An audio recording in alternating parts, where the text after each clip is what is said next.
Welcome back, friends. If you've been following the Curse of Oak Island, you know that every dig, every discovery, and every dusty artifact adds fuel to one of the most thrilling historical mysteries of all time. But in Season 12, Episode 20, something changed. This isn't just about treasure anymore. This is about the Knights of Malta. And this could be the proof they were here. Let's dive right into it.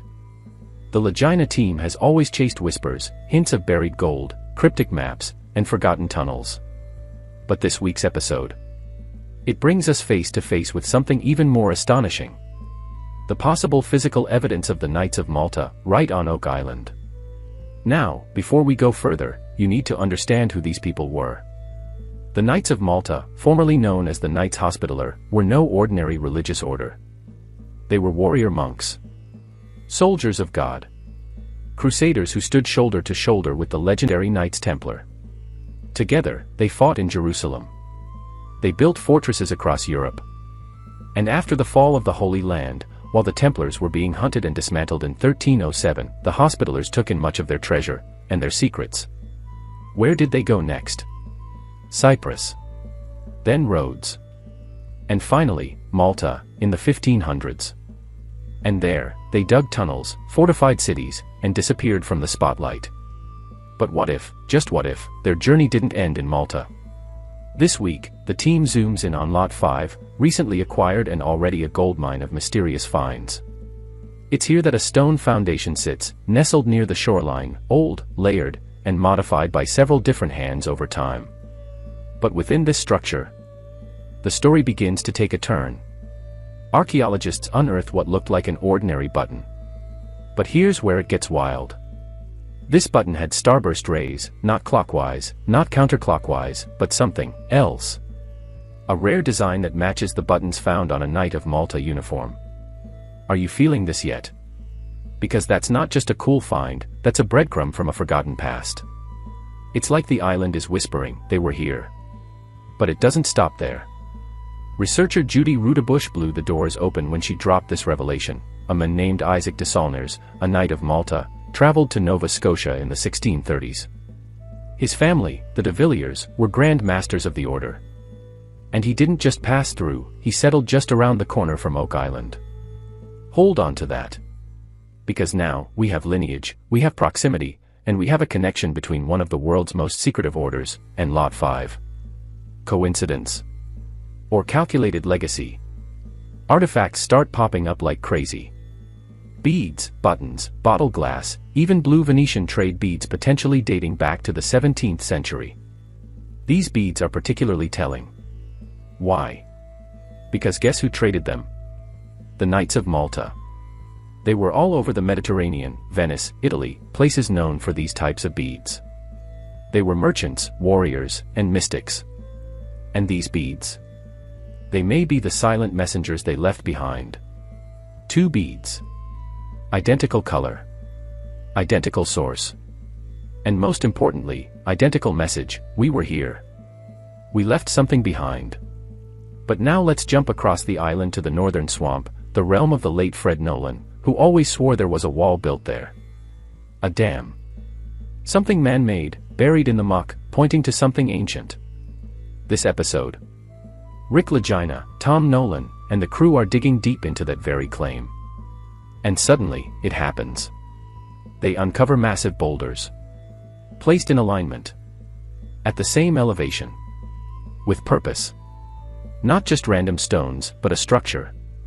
Maybe even the wall Fred Nolan tried to prove existed for decades. And then, the kicker. A cut timber. Not a splinter, not weathered driftwood. A log, clearly shaped by an axe, not a modern chainsaw. Locked between 2 massive boulders, like it was meant to be there. Like someone built something. So now, we're staring down a convergence of clues. A mysterious wall in the swamp. Venetian trade beads on Lot 5. A button that matches Knight of Malta military uniforms. And the documented presence of a Malta Grand Master descendant living just across the water from Oak Island. This isn't just smoke, it's fire. Are we watching a history-altering revelation unfold? Could the Knights of Malta, carrying the secrets of the Templars, have come to Oak Island? Could they be the ones who buried the treasure? Could this, finally, be the missing chapter in the island's centuries-old puzzle? Let's rewind for a moment and talk about something most people miss when they're watching the show: the precision. Nothing on Oak Island is random. That button. It wasn't just a piece of fabric decoration. It was a calling card, a breadcrumb deliberately left, whether by accident or by design, pointing us toward an organization that moved in silence but operated with incredible influence. The Knights of Malta didn't just wander the globe, they strategically planted themselves in powerful and mysterious places. If Oak Island is one of them, then this could be one of the greatest hidden chapters in North American history. And think about this, we've heard whispers for years that the Templars might have escaped to the New World. But rarely has the next generation of that secret world, the Knights of Malta, gotten their moment in the spotlight. Now they're stepping into the narrative. If the Templars passed the torch, passed their secrets, and perhaps even their treasure, it would make perfect sense for the Malta brothers to carry it forward. From Jerusalem to Rhodes to Malta, and then Nova Scotia. Let's talk about that lead barter token again, the one found earlier near Smith's Cove. It lines up eerily well with the artifacts popping up on Lot 5. The Knights of Malta, like the Templars, were experts in symbols, codes, and nonverbal communication. These weren't just currency, they were messages, worn and used by those in the know. When you see that token and that button side by side, it's like watching two pieces of a centuries-old puzzle finally snap into place. Here's a wild idea to chew on: what if Lot 5 wasn't just a temporary stop, but a staging ground? Think about it: multiple groups, multiple layers of construction, buttons, beads, barter tokens, pottery from all over the map. This wasn't a random camp. This was intentional, strategic. It might have been a relay station where plans were made, coded items were exchanged, and perhaps, the last place something was hidden before being sealed beneath the money pit.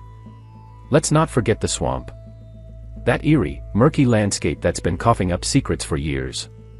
When Rick and Tom uncovered that cut timber, wedged between rocks with purpose, you could see it in their faces: this wasn't nature. It was man-made. Maybe even centuries old. And who were the experts at building under pressure, creating fortified underground spaces, and hiding things in plain sight? The Knights of Malta, the very same people who carved cities beneath Malta's surface in solid limestone. Now, throw in the Venetian beads. These aren't just pretty trinkets. These are markers of trade routes, of cultural intersections. The Knights of Malta were deeply entwined with Mediterranean commerce, and Venetian glass was among the most coveted in the world. If those beads made it to Oak Island, and we now have 4 of them, it strongly suggests that someone from those regions was present. And not just passing through. They were staying, operating, and possibly hiding something. You've also got to give credit to Judy Rudebush and the late Zena Halpern. These two women have gone deep into research that others brushed aside. Judy's connection of Isaac de Saulniers to the Knights of Malta isn't just academic, it's based on lineage, records, land holdings. That man didn't just show up in Nova Scotia. He had purpose, strategy, an agenda. And that agenda might be carved into the soil of Oak Island.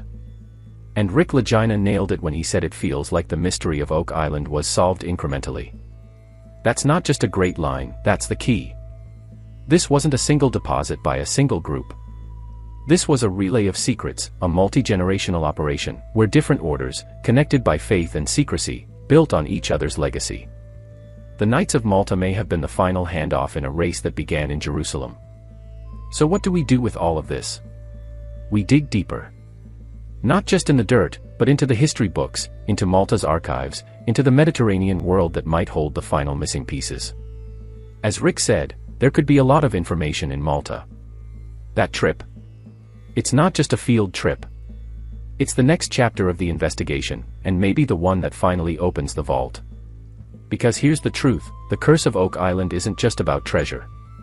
It's about truths buried by time, brotherhoods who guarded them, and the brave souls today trying to bring them to light. We're not chasing myths anymore, we're uncovering a legacy.